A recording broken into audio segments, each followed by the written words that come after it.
Greetings, Earthlings. Welcome to Nature Obscura, a podcast where nature and the supernatural collide. I'm Marissa. And I'm Grace. Each week, we share spooky happenings from the great outdoors, from cryptids to curses, ghosts to witches, and everything in between. And as much as we love a paranormal activity, haunted house sort of situation, we're not talking about that here. We're taking you around the globe to explore where nature and the supernatural intersect. This week's episode, France.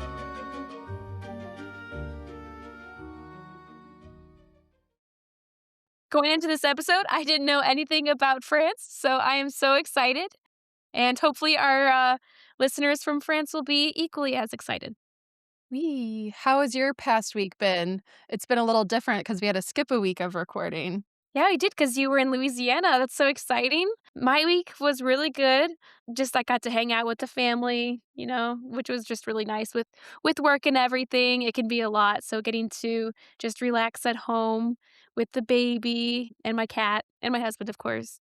It was lovely. But the crazy thing, the kind of creepy thing that happened last week. So I woke up my regular 5:30, 6 o'clock. I wake up to feed my baby and I look at my text messages and I see that Marissa sent me a video. And I'm like, oh, that's weird. Marissa, did you want to explain this video? I suppose I can. I honestly have put it out of my mind. So basically, Tuesday, first morning, waking up in a hotel in a new town in Louisiana. And I wake up, I'm sick. I need tea. It's 5:30 in the morning. No one's up. I go and I think I'm going towards the elevator. I don't go towards the elevator. I see a stairwell. The door's open. Perfect. I'm going through the most dilapidated, spooky, back doors, liminal space, I shouldn't be here sort of situation stairs that I don't think I was supposed to be able to get into. I think an employee left it open. And then as I'm turning the corner to the very bottom, or maybe it's just the stop where the part where I stopped, there was just a pile of red balloons. I about What? lost my shit. It I can't scared remember that me. part. I only watched it once because it was so creepy. So basically, you started recording because you thought you might be in trouble. Basically, I'm like, I need to document this. I was so weirded out. And then there was two doors, a creepy hallway and it's all cinder block and dilapidated. Things are crumbling. There's everything's covered in a thick layer of dust. There's burnt out cigarettes on the ground. What is this place? And then just bright red, fully inflated balloons, it was giving Mhm. Pennywise sort of situation. And all the doors were locked. And I was like, okay, and I had just woken up too. What the heck is going on? So I began trying to find my way out and I couldn't for a minute until I Oh, went up God. a completely different flight of stairs I'd never gone before and I found my way back. It was In the so video, weird. at one point, you panned to just this dark hallway. That, to me, was the scariest part. There was, one light and then darkness. What was down that hallway? I don't know. Some parts were completely dark, and at one point it did go even deeper. But I knew at that point I was on the ground floor, and I saw that these big industrial machines through kind of peered down the staircase. I'm like, I'm not going down there. It was just really creepy. I am glad the balloons are just the balloons because when I first turned the corner, I thought it was someone sitting there, and I'm like, okay, so I'm for real gonna die. But it was just Mhm. balloons. And then yeah, I did have to document my experience because I was like, is this a valid crash out or am I just sleepy? And I was like, Grace gets up for work early. I'll send this to her.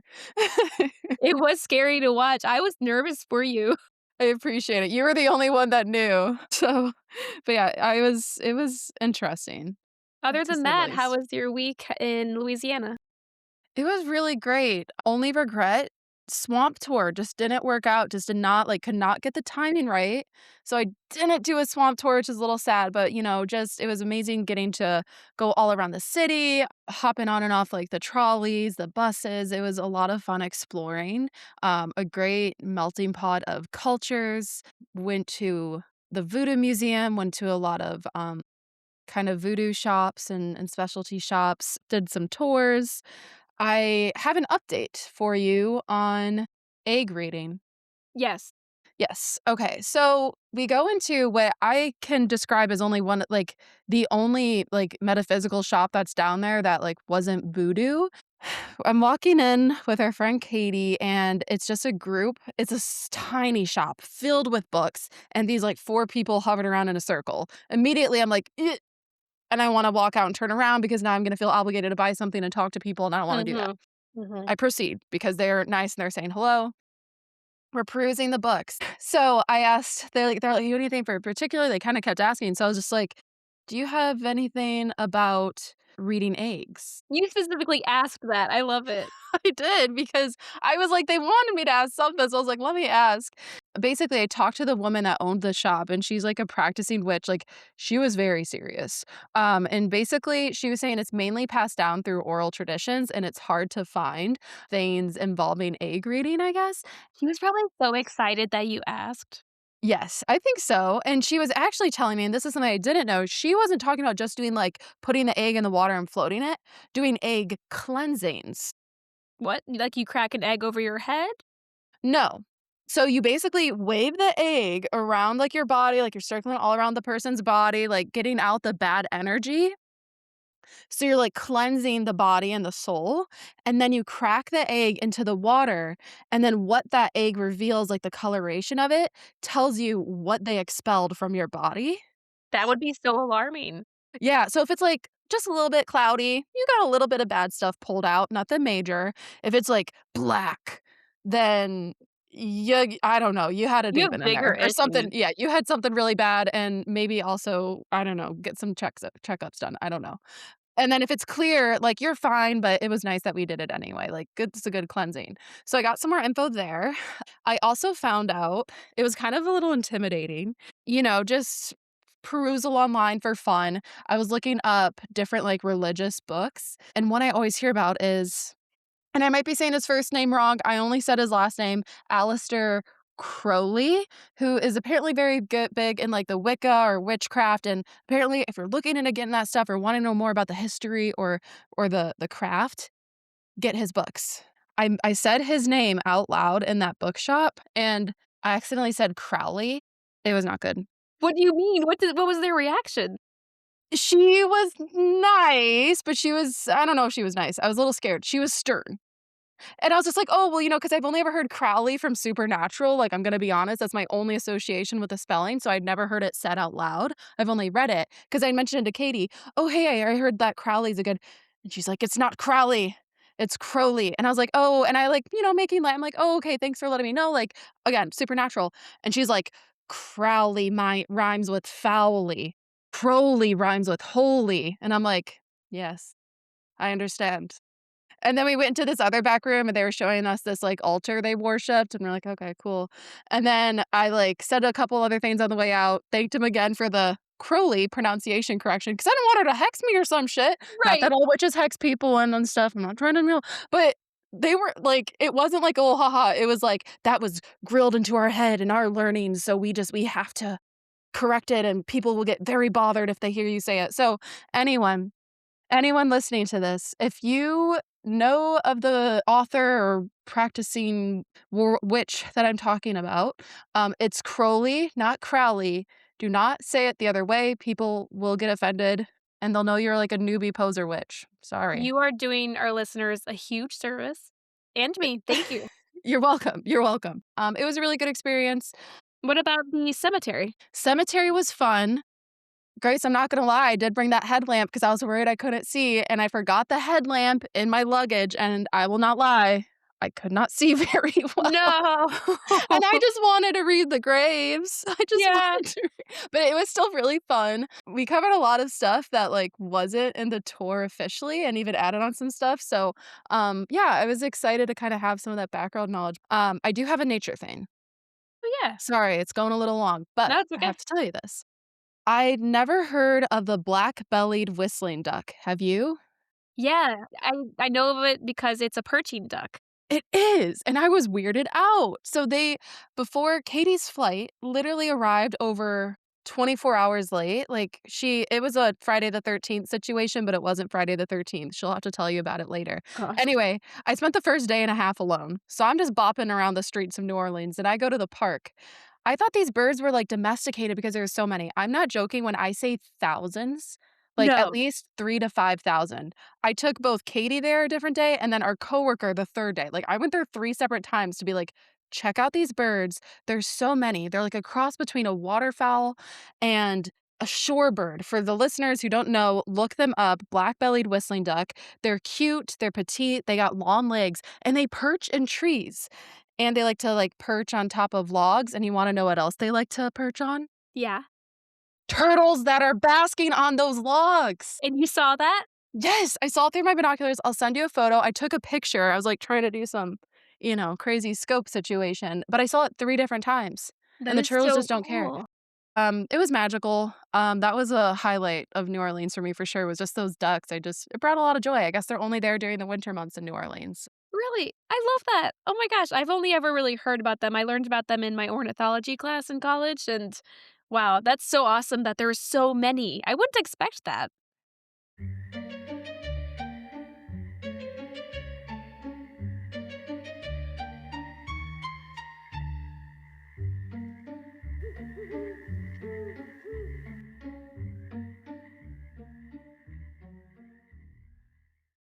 So, are you ready to get into this week's story? I am. I have no idea what this story is about. So, yeah, I'm ready. Let's do it. Today's story takes us to France. When you imagine France, you may think of vineyards, lavender fields, and of course, the iconic Eiffel Tower. But that is not where we're going today. We're going to be going to the French countryside. All right, so we're traveling to the highlands of southern France, to a province that no longer exists on modern maps. It was once called Gévaudan, now largely corresponding to the modern department of Lozère. This is not the France most people imagine.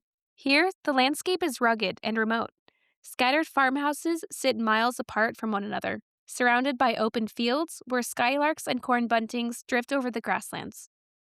Gévaudan lies within the ancient highlands of the Massif Central, rising roughly 2,600 to 4,900 feet above sea level.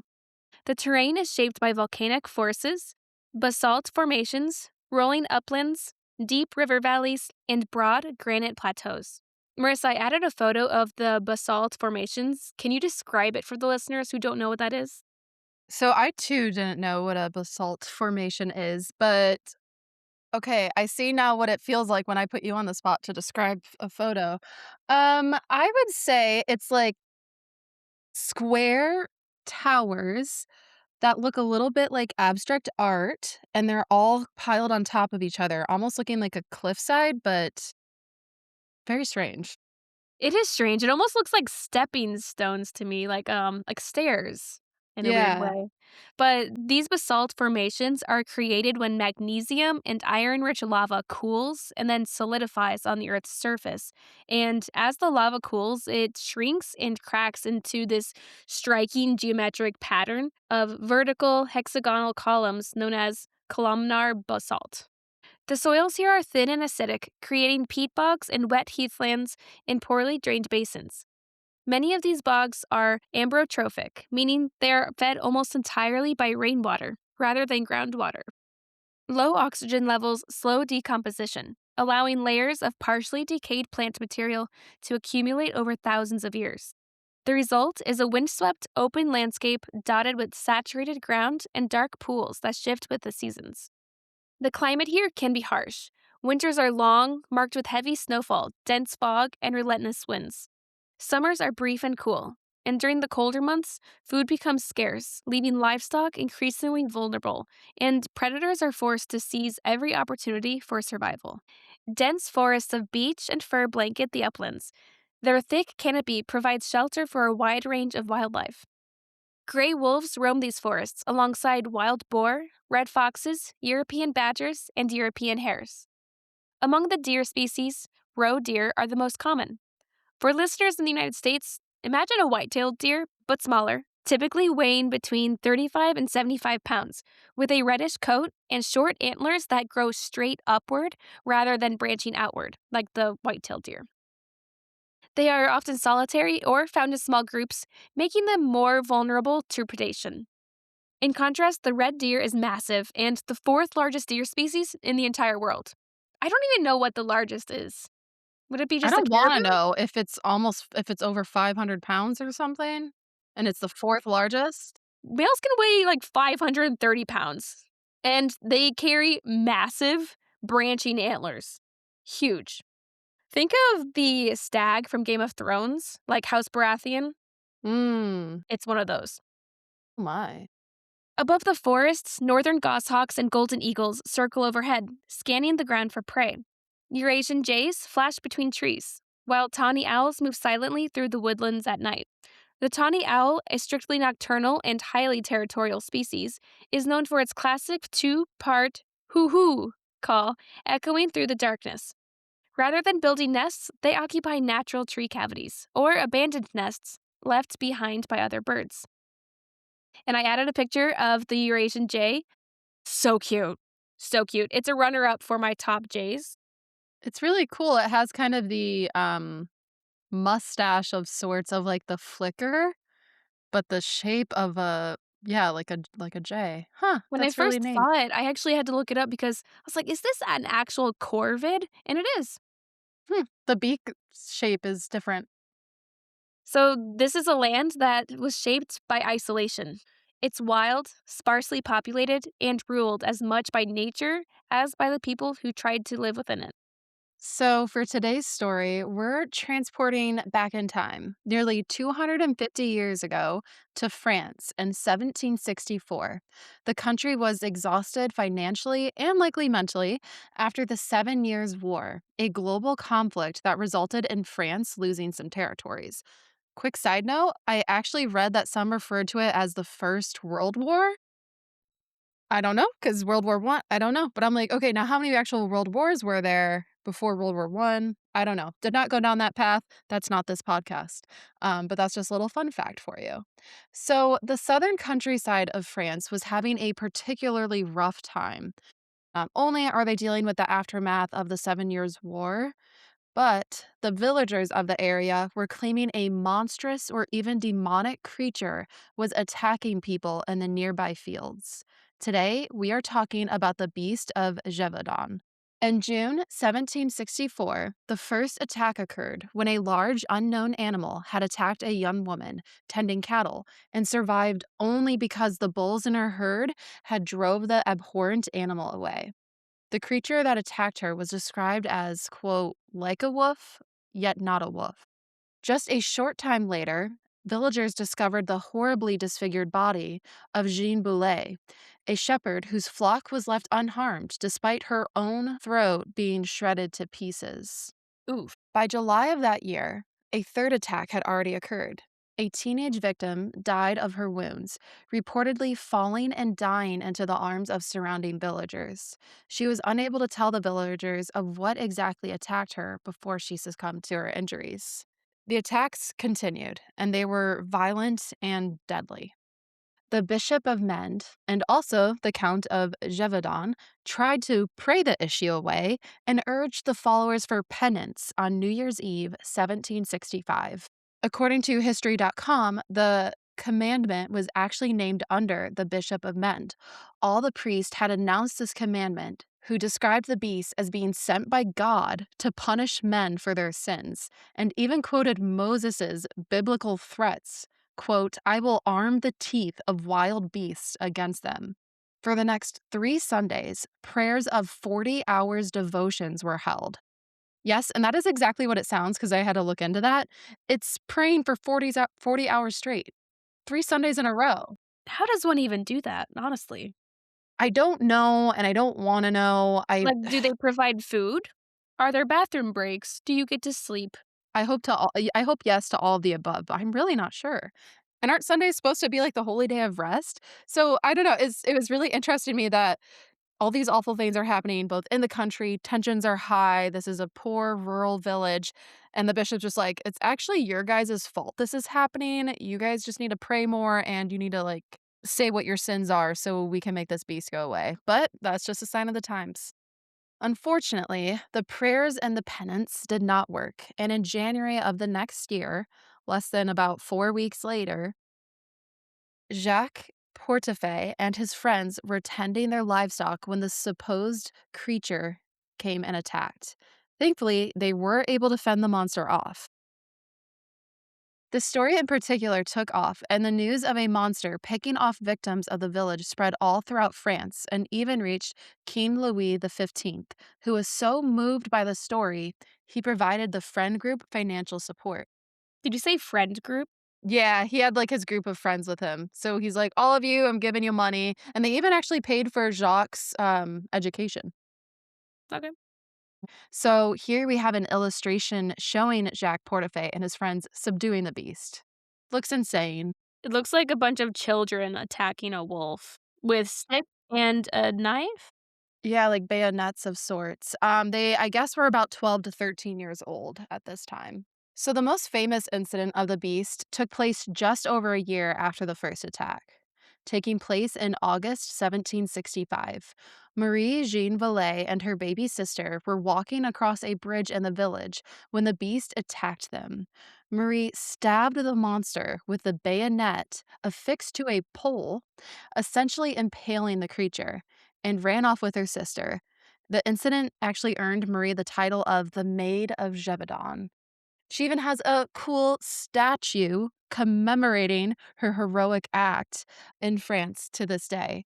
I wish I could be as cool as her, basically. So, and kind of further to that, unlike many cryptid lore, which has hazy, vague retellings of stories with little substantial evidence, like Dogman, no offense, Dogman, the Beast of Gévaudan has a total death toll of around 113, with more than 49 injured in just 1 year.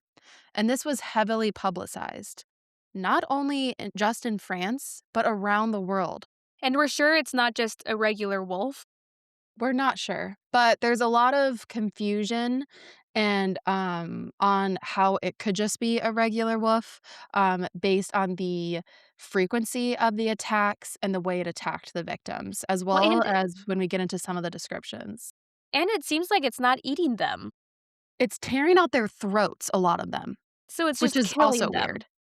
Yeah. It ate them a little bit. I think a small portion were dismembered. I think about 19 or so were decapitated, but it's not fully eating them, and in a lot of these cases, it's people working with their livestock. Again, this is a southern countryside, lots of farmers dispersed for miles apart.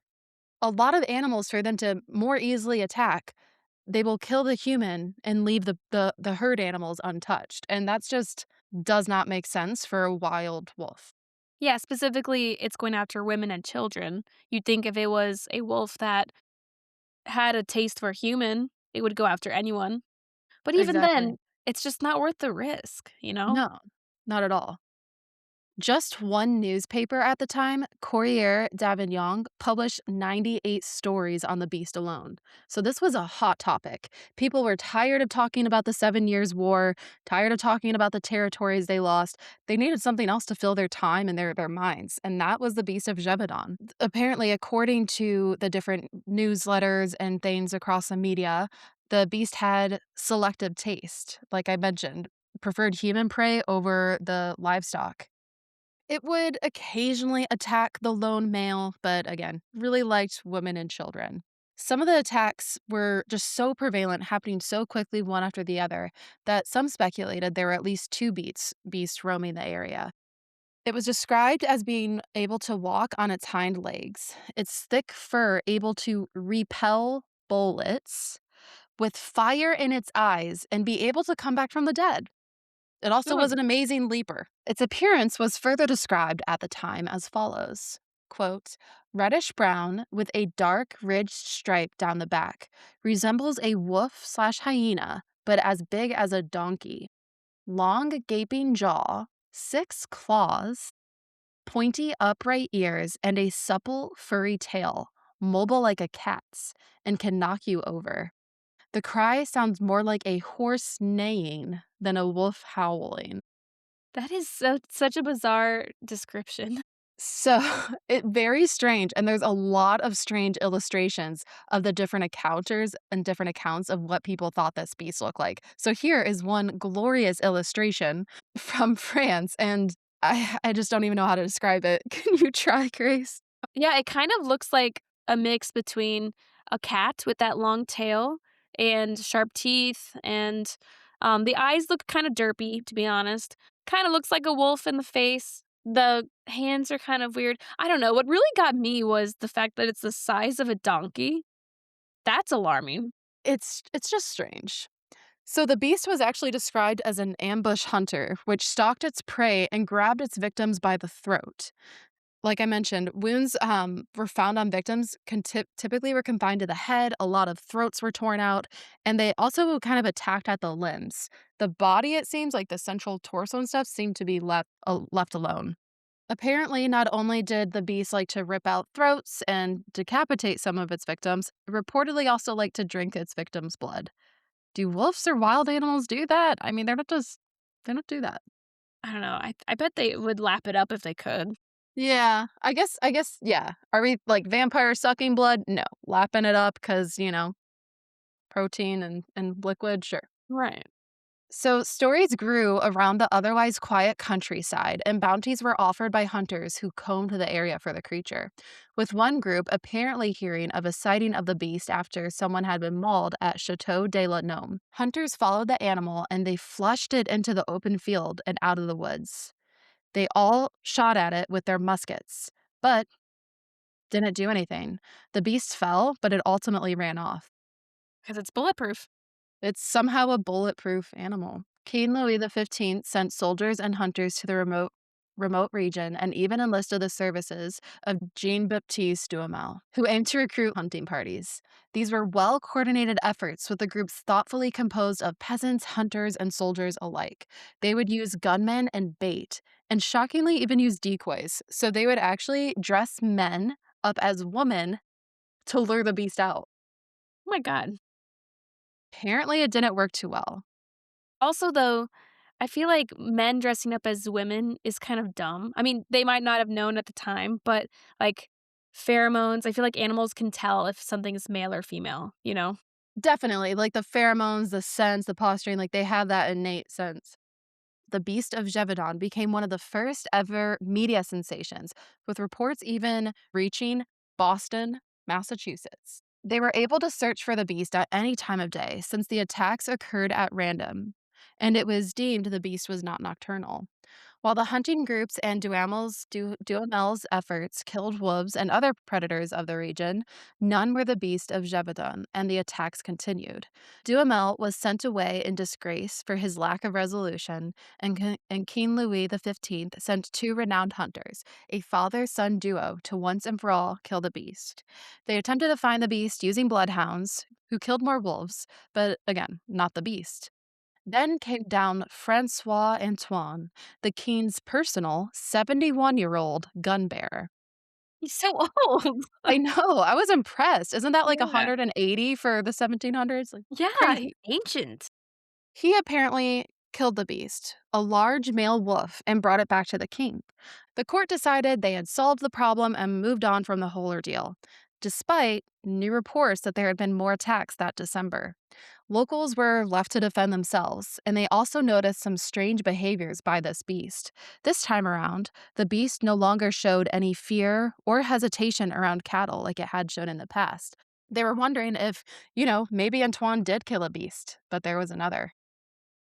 The court finally listened again and listed Jean Chastel, who had actually been apparently serving time for refusing to help on the past hunts. Apparently, I guess he agreed. He agreed. He's like, fine, I'll go out and do my thing. He was a skilled marksman. He supposedly did kill the beast with a silver bullet, of course, Mhm. and special prayers. Can't forget that. That's what did it. And he also cut the beast's head off and stuffed it. Apparently, the stuffing was insufficient. The head did begin to rot and was eventually thrown away. They did first do a necropsy on the wolf, which revealed human remains in the digestive system. Reportedly, the wolf had some strange non wolf characteristics, though others said it was seemingly just a very large wolf. After the necropsy, it was transported to Paris, where it was actually on exhibit for 12 days and decaying and rotting all that time. One testimony collected um, in 1809 regarding his experience, a naturalist said that it had been dilapidated from worms and reduced the body hairless. The odors were giving such a bad odor that it had made him sick and bedridden for more than 15 days after his visit to it. Apparently, it was just he felt nauseous for more than 6 years after, which he attributed No. to the bad smell he breathed in for so long while examining the animal. Maybe he got a parasite or something. He got one of Ew. those wormies that were I don't know, but I'm like, how bad did it smell for it to you literally be sick for weeks after? Or I guess Yeah. just the decomp and yeah, honestly, Like, we've worked with this animals, but, we've worked with animals. We know what bad smells are like. Can you right? imagine being that dramatic where you're like, "Oh, 6 years later, I can't get over it." I know. I was in bed for 2 weeks, but let's be honest, he was probably, like, touching it with his bare hands and then eating, like, He was tarts and not drinking washing his tea after. hands. Like, when did they start routinely washing their hands? Let's be So honest. he I the think it was whole 15 days, he was smelling that because it was on his hands. exactly. He didn't shower in that time, and Oh, that will no. get you. That'll Yeah. get you. Mhm.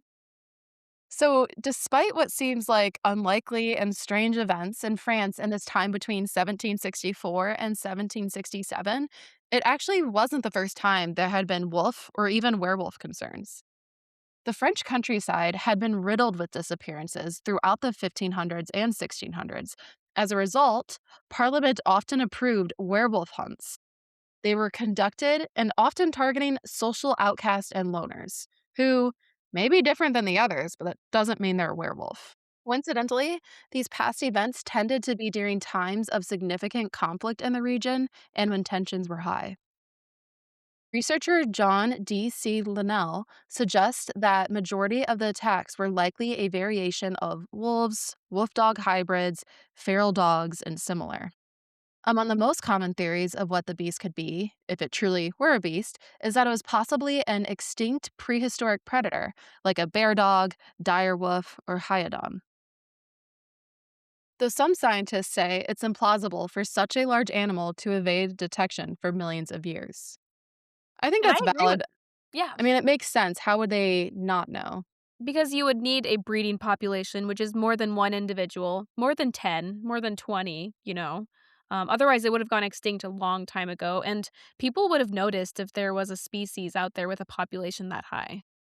Right. Well, especially because they were actively looking for these wolves or wolf or whatever it was, not even just during this time period in the mid to late 1700s, but even in the centuries before that. And I have a quick question, and I'm sorry if you've already mentioned it. Was this beast only found in this area, like, just France? Just found in this area. Okay, so that kind of takes away from that too. Why would it only be in this area? Right. So, and I will say, wolves were very dense in this region at this time. Why is it going for the livestock? Like, I just don't like, there's just Yeah. some things that's like, that's weird, but I can't find a better explanation. But we can try and roll out these theories together. And I'm excited to see after we discuss the others what you think. So, another common speculation is that the beast was an armored war dog, which I thought was some weird animal I'd never heard of before. No, it's a dog that wore armor in wars. Was this a real thing? It was. Apparently, dating back over 3,000 years, dogs were employed for combat, scouting, and protection, covered in shields and armor. Wouldn't you see the armor though? Unless they have some really high tech, sort of stuff. I'm not sure. So I looked up pictures of canine knights. They legit have armor, some of them more extravagant than others, and I don't know what's actually historically accurate, but this is really cool. It's really neat. Yeah, I feel like people would know, though, if it was one of those because I feel like you can just tell, like, "Oh, that's gotta be a dog in armor." Right. I mean, they're saying it's covered in reddish brown fur. Never heard the mention of any sort of metal, metallic, leather, even, just nothing of the sorts. Other theories think it could be a striped hyena, which apparently resemble some of the descriptions of the beast, including of the animal that Chastel had described. It could be possible that a captive hyena escaped, though they're not generally known to attack people. Do you think the people at this time would have known what a hyena was? I mean, like, we No. know because we know animals all around the world, but they might not have known what a hyena was. Exactly. So that is one, and I think the person that came up with this theory actually authored a book about the Beast of Gévaudan, and that was one of his main theories. In addition to it possibly being a striped hyena, he also made the argument it could have been an immature male lion. And at this time, like you mentioned, we have the internet. Rural, poor villages in southern countryside France do not have easy access to all these knowing of, exotic animals from other countries. So to them, they're describing something that they've never seen before as best they can. And of course, it would take on a mythic like status, especially when it's causing such destruction. So the easiest, most straightforward theory, and boring, but let's be honest, is that it was just a wolf. After all, wolves are native to the region, and like I mentioned earlier, France does have a super dense population of them. They were also known to attack humans, with some statistics showing that they had attacked humans over 9,000 times between the 17th and 19th centuries. That's insane. That is a huge number I because know. in North America, there's only ever been 2 documented cases of wolves killing a human or even just attacking a human in general. So that is a huge difference. Well, yeah, that kinda makes sense because I feel like wolves are secretive, kinda mind their own business, so it is really weird. Yeah, and they're kind of intuitive, they're more curious and they want to attack. Another thing about this whole wolf thing, I feel like wolves, if they were going to attack something, they don't go for the throat. That's more of a cat thing. That's valid. Let's circle back. You know what? We're circling back. Immature escaped lion, Yeah. Or and even, I think they have lynx there, right? In you're France? right, but a lynx the size of a donkey? What sort of mutant But a craziness would that hyena the be? size of a donkey? It's gotta be a cat of some kind. That's true. Yeah, that would make sense. So reportedly, the bulk of the attacks were by rabid wolves. And that actually did make me wanna circle back to the above because one of the main reasons that the captive hyena, captive lion theories are discounted is because they don't tend to, like, attack unprovoked. But, I mean, if they had rabies though, I don't know how long they can live for with rabies. Some flaws to the wolf theory were the frequency of the attacks. It couldn't have been a single rabid wolf causing this, even though there was so many wolf attacks during this time in France. But if it was a rabid wolf, it could have been spreading very easily through the population of wolves. True. However, though, the beast had over 100 victims, but it had over 40 survivors of those that had just attacked and been mauled. None of those victims ever contracted rabies. You would think, I mean, out of over 40, at least 1 or 2 would contract rabies. I mean, Most definitely. I'm so confused. Oh, well, I'm glad it's not rabies because if those people all got rabies, like the story was like, oh, they all had rabies and then they died. That is horrible because rabies is terrible. It is. In fact, I just read an article today, coincidentally. I never see articles about this, but a woman in a British family were on vacation in Morocco early last year. The woman was bit by a stray dog. It was just a minor bite. She cleaned it off and went on about her life. 6 months later, she was admitted to a psych ward with very strange symptoms. They were trying to figure out how to diagnose her. They couldn't figure it out. They thought like maybe Lyme disease. She was having mood, personality changes. It ended up being rabies once they discovered. So, and of course, unfortunately with rabies, once symptoms start, it's too late. So she ended up passing in June of last year. Hmm. Well, yeah, and just really fast, rabies can persist years after you get bit. Like the symptoms can wait and be incubated until like years later, which is scary. That just gave me anxiety and it makes me want to get a rabies vaccine. I know I got bit by a squirrel like 6 years ago, and I still Did think you about it to this day. did you not get vaccinated? No, Grace, go get vaccinated. guys, if you don't hear from me for a while, it's because I have rabies. No, don't say that. That's bad juju. No, I'm stressed. Okay. So others wonder, we just have to move on because I will spiral about rabies. Others wonder if perhaps the numbers could be exaggerated. After all, we know the media loves to sensationalize a story, and even though it was heavily documented. I mean, could have been over exaggerated. The beast was consistently described by eyewitnesses as something other than a typical wolf, with the size ranging from the size of a calf to even a horse. So we're escalating from donkey to horse. It's insane. There's also a strange religious undercurrent to this story, with the town of Gévaudan being a Protestant region in a mainly Catholic country. The texts were often framed as Protestants being punished for their wrong and immoral beliefs. Could the media have been exaggerating, saying, hey, this is what's happening to the Protestant region? I mean, they're always gonna take something and use it to their advantage, Right. which is sad, especially because it was mostly happening to women instead of men too, so it's just another way to demonize them. It sucks. So, the last and maybe the most crazy theory of all, but probably my favorite, is the possibility that the Beast of Gévaudan was no beast at all, but a man, dressed as a beast and wearing animal skins as a disguise. After all, what mere animal would only attack humans, not livestock, and it walks on its hind limbs? In addition, two witnesses actually reported seeing a man covered in furs. Or was man involved in a different way? There were reports of so called wolf whisperers who were able to somehow telepathically or magically or however you would control the wolves to do their evil bidding. So, with just as many theories as there are deaths by the menacing Beast of Gévaudan, we may never fully know what beast actually caused such devastation in the quiet countryside in southern France that left over 100 dead in just 3 short years. That's bizarre that they were never able to actually document it and, like, actually see it or kill it. Yeah, so they do believe the last one they killed was the wolf, but again, there's discrepancy between those that viewed it. It's actually called, I believe, the Marin Report. It's a whole report on the necropsy of the supposed wolf. But again, you have the naysayers, they're like, that wasn't the actual wolf, something else. And it was so rotted and distorted at that time. How accurate was the necropsy and that sort of stuff? Were there attacks after that wolf was killed?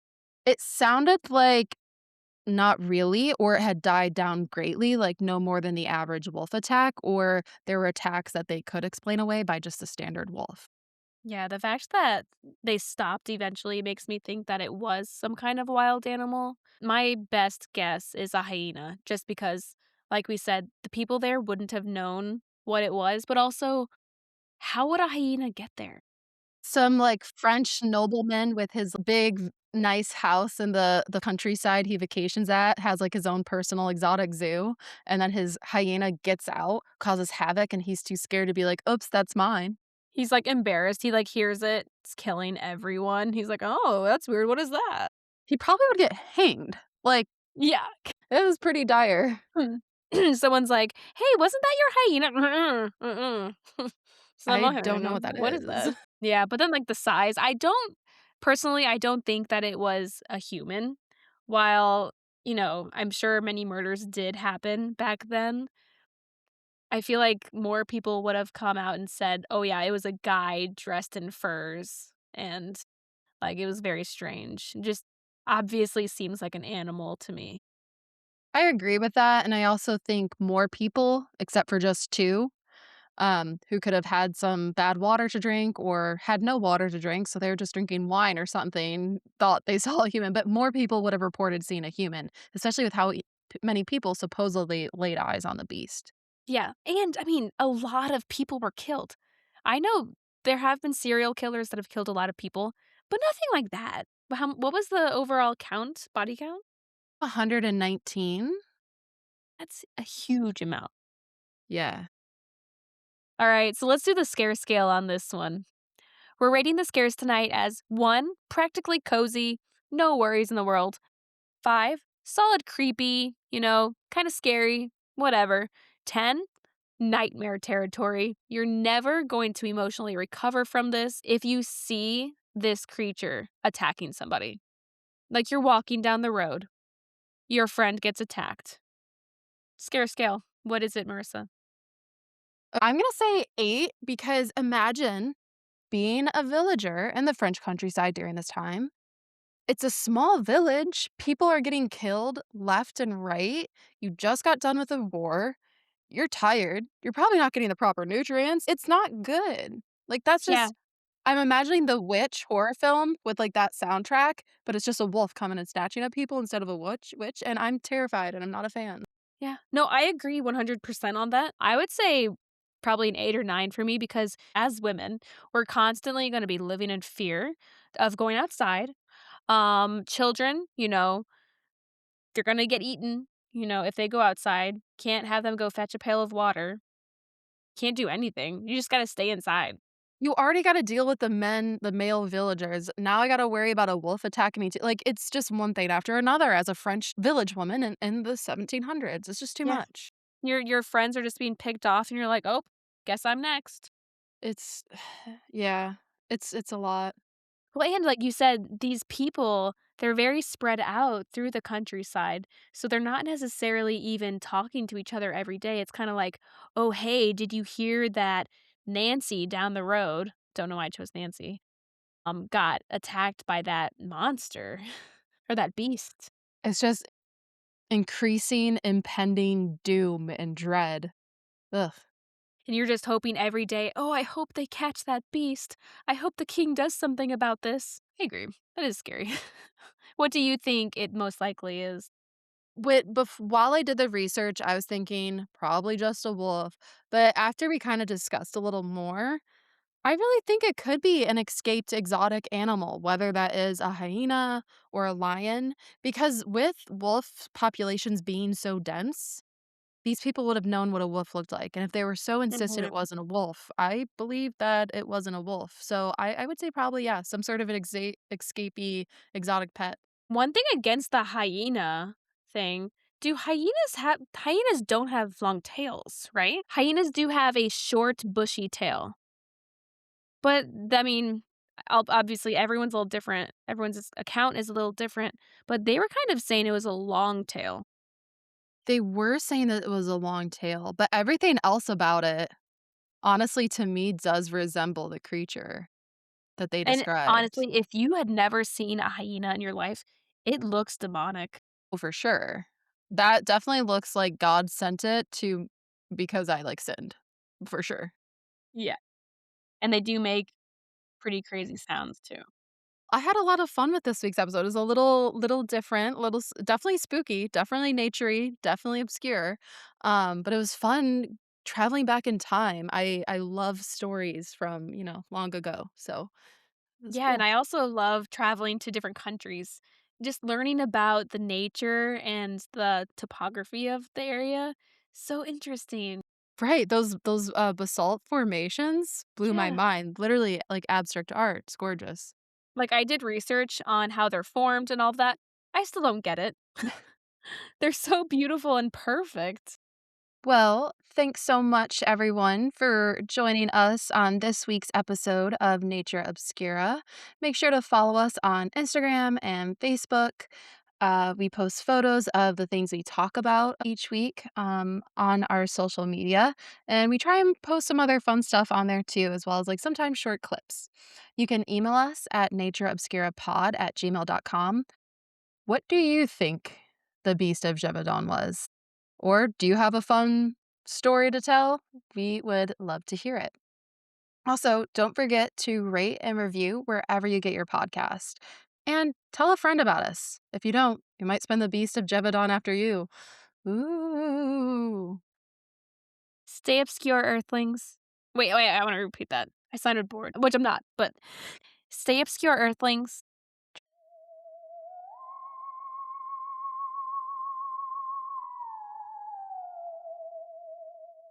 Transmission ending.